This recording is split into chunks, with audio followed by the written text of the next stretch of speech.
this actually got here much earlier than I thought it was going to. Kind of excited about it. I just got the alert that it was shipped today. Funnily enough, I had reached out to the company yesterday to be like, hey, when is this coming? Like, do you have any updates? Is it coming in soon? And they said, oh yes, it should be really soon. And I got an alert today that it was coming in, and then it showed up today. This is the Nitro Deck by Cracked and Limited Run, and I picked one up. I'm not really a collector type. I also don't want to miss out on stuff. This is a very collectors-y kind of device. Ooh, start here. It's shiny. I like that. I like that a lot. I'm glad that it's shipped in the case, saving on packaging. There's a strap.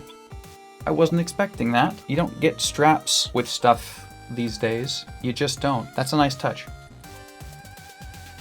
So if you don't know what this is essentially a sleeve. They want to make sure that your Switch is set to use wired controller option. But yes, remove before use. I saw Kevin Kenson's video and I was like, oh, if they're putting out promotional materials for this, then that's better. Then it must be go time. Oh, ooh, it's got a design on there. I thought it was residue. It's got that plastic that doesn't leave residue. I really like that. As far as the feels pretty all right. Limited run thumbsticks. Already got some thumbprints on it. This is a really nice and vibrant shade of purple. Buttons feel good. Actually, buttons feel really good. So it has back buttons too, which I like. I could technically use all of my fingers and play if I could ever get my little fingers to be cooperative. This should fit the Switch and the Switch OLED. Let's see what else is in here before we slide it in. Comes with a nice cable. I'm assuming this is for charging. Microfiber cloth. Pretty big one, actually. I like that. Again, this is the Nitro Deck. And then replacement caps. I don't know how to put it nicely. The caps don't feel anywhere near the quality of like the Xbox Elite. This was $89.99 with the case, and it's got some interesting stuff, Hall effect sticks. These caps altogether weigh half as much as one of the metal caps that came with my Xbox Series controller. They're not the same. These are plastic, and they feel thin. That doesn't mean they're not going to work. And I'm glad there are replacements. I don't think they're going to break. I just don't think they're going to last forever either. They do just pop right off. They all seem to be the same height, the limited run ones. I don't know if they're keyed. I can't tell. Can you? Ooh. Doesn't look like it. Yeah, they twist. So it has a kickstand and it has a release function. The release moves a little Joy-Con attachment rail piece to hold everything in. I am going to put it in. Moment of truth. Oh. Ho ho. That's nice. Paired immediately. And a light. Why is there a light? I hate when companies add unnecessary lights to their stuff.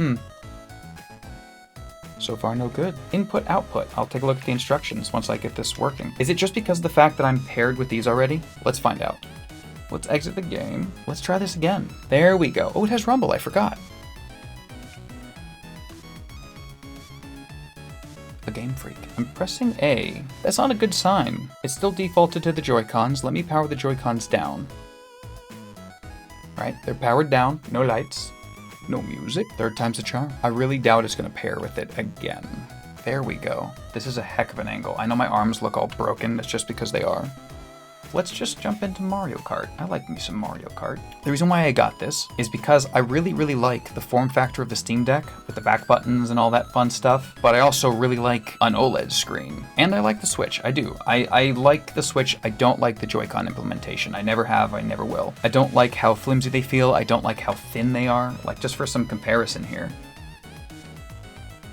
Almost 3 Joy-Cons thick. It feels much better in the hands, this thing. Actually, it feels really good in the hand. Like, the second that the sale went up, I bought it, and I never looked back. I bought it, and I forgot about it until Kevin Kenson did his video. Let's do a classic.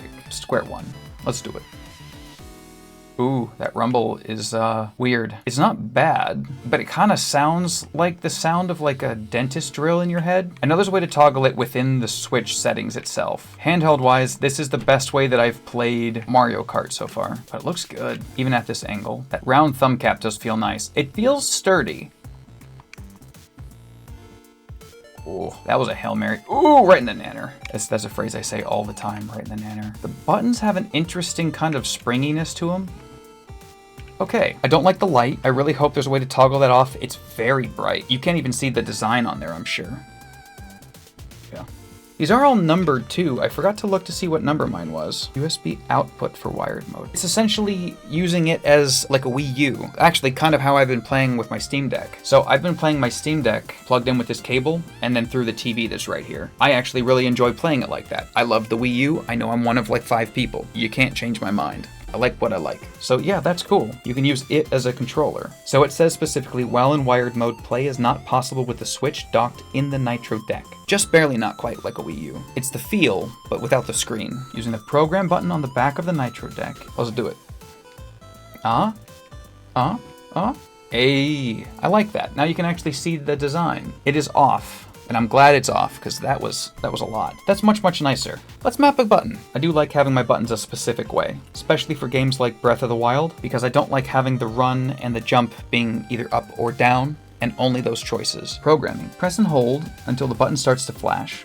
Release the program button. While the button is still flashing, press the desired command buttons. When you have finished entering commands, press either S1, 2, 3, or S4 to map the chosen commands to the S button. This completes the mapping process, and home cracked button LED will reset.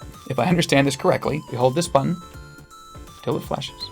There it is. Okay, and then I want A button to be here. Is that now the A button? Let's see. It is! Alright, so let's do the rest. We're gonna learn how to do this the opposite way as well. I'm gonna switch these over. It's a nice purple too. Cool. So it does just overwrite. Good to know. Oh, right. Light off. You know, it's kind of nice having a little light, maybe? The fact that it goes dim, no, it's still too much. This button down here is the capture button. Features-wise, 2 extra things. We have a stand, which is just pull out and, ooh, it's nice and stiff. I like that. Nice case, by the way. I do like it. Stand is nice. It's not very vertical, but as far as like being on a desk, it's exactly like my line of sight. It's direct. It's really, really nice in that regard. Because of the fact that it's so short from here to here, you're only gonna get so much distance. So even when it's like all the way up in this position, it's actually too far. So it needs to be out at least that far, and that far is almost identical to all the way out. Yeah, so you just use it all the way out. It's more stable that way. And then finally, the release button. I'm assuming it's push this and then pull, yeah.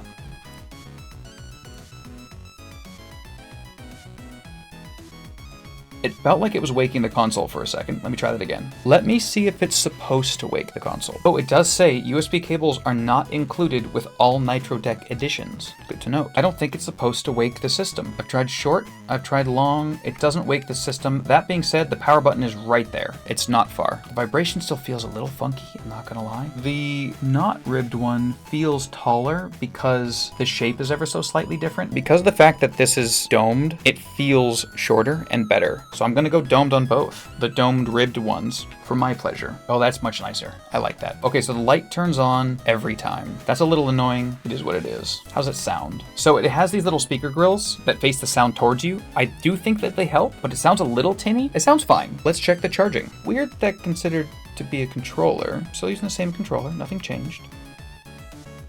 Interesting. Yeah, these triggers feel really, really good in a position that I would never hold them, which is like this. They also feel good individually, but they feel best like this. It's weird. Grip feels a little funky, but Nintendo always do like that. Buttons feel easy enough to press. Sticks aren't super loud. The vibration is probably the thing that is the weirdest and most disappointing about this. It has a sound, and I'm actually going to turn off my audio stuff just so you can hear it. You will hear workers working. I have people repairing my solar at the moment. You should be able to hear all this.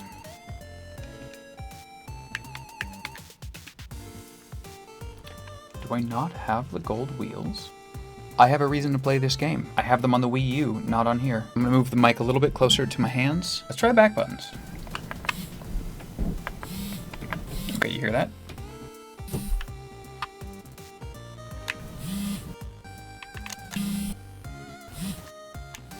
It's like a dentist drill, in my opinion. Oh, I just missed it. So I'm not gonna do this whole race because you'll get the point. I'm gonna get first again first. There we go. I'm in first across the finish line. But I'm sure you hear the vibration. When there's a lot of vibration in the system, it's a little loud. It's a little bit much. Ah, one more concern. I like to charge while things are sitting in the case. This makes me uncomfortable. I don't know if you'll be able to see it, but that's how it sits. Not flush, not even close. And now my noise removal is back on and the light's back on. It must re-power on every time that it considers it to be connecting as a controller. That's what I think has been happening. But yeah, it feels good. This is not an answer to the Steam Deck, but this is definitely closer, better. I like it. I don't regret it. I'm gonna take this with me places. I'm actually quite happy with this overall. I did buy this one to use it. It's not just going on a shelf. Speaking of the shelves, if you've noticed, they're a little bit in disarray.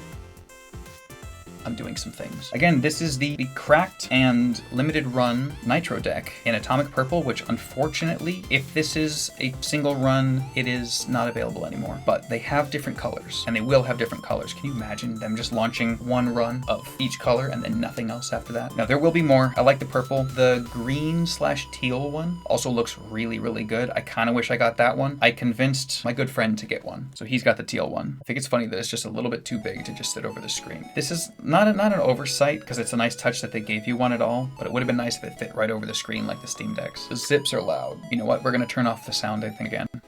Just for some comparison, here's me talking while it's happening. Yeah, the zips are loud, but that's okay. I'll post a link to where I got mine from, just in case they come back into stock. It was sold out. I think this is because it's called limited run, probably a limited run. There are other versions out. Kevin Kenson, like I said, just did a video. I'll link his video here too, actually. Kevin Kenson did a video talking about the GameCube coloration of this particular unit. Looks cool. I would have gotten that one if they didn't have the clear purple, because as you can see, I like the clear purple. I've got a lot of clear purple stuff coming in. I actually just picked up an RG35XX to compare to this thing. I know they're from the same company and that one's weaker, but it's also like almost a third the cost, so we shall see what happens. Thank you so much for watching. Don't forget to like, comment, subscribe. I'm going to do a follow-up video on this based off of what I think after using this for a couple of weeks in comparison to just using a Satisfy grip and the Joy-Cons, which I do also like. I will eventually swap out the Joy-Cons with Hall Effect sticks. I've just heard that they have some issues with being slightly too sensitive and then weird grinding noises, so I'm waiting for the third iteration of them. First one was not good, had a little gap in the thing. The second one was better, but still not perfect. I'm gonna wait until the third one, or wait until the second ones get some kind of minor revision that makes them a little bit better. Until then, these are fine. These are passable, and they're cheap to replace. It's like $8 for a pair, and I've got my toolkits, which you saw in my other videos. Thanks again for liking, commenting, subscribing, and for watching. This has been fun. I hope to see you again soon.